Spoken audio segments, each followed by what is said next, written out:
ඒවත් අතකොල්ලුවක් වෙන්න එපා. තරුණ මහත්තුරුන්ට දෙන අවසාන අවවාදය. ජීවිතේ කවදාවත් කාගේවත් අතකොල්ලුවක් වෙන්න එපා. කාටවත් අහු වෙන්න එපා.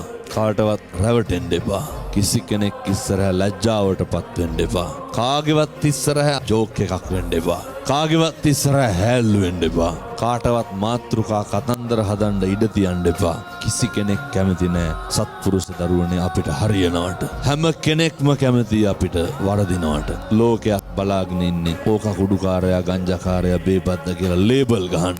කිසි කෙනෙක් නෑ අපි හොදන්න.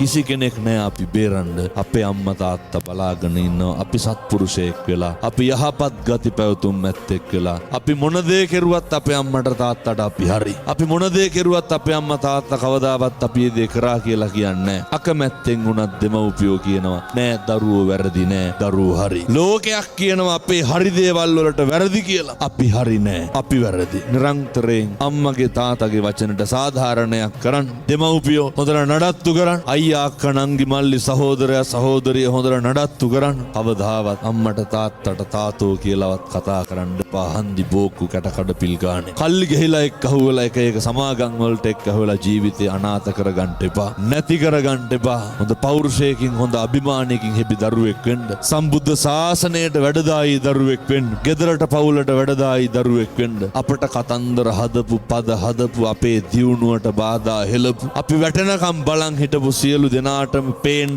නෙමෙයි Tamanට දැනෙන්න පුළුවන් විදිහට දියුණු වෙන්න. කාටවත් පාඩම් උගන්වන්න අපි නැගිටලා වැඩක් නැහැ. කාටවත් පාඩම් උගන්වන්න අපි දියුණු වෙලා වැඩක් නැහැ. කාටවත් පේන්න අපි දියුණු වෙලා තේරුමක් නැහැ. අපිට පුළුවන් වෙන්න ඕනේ. මට පුළුවන් කියලා හිතෙන මට්ටමට දියුණු වෙන්න.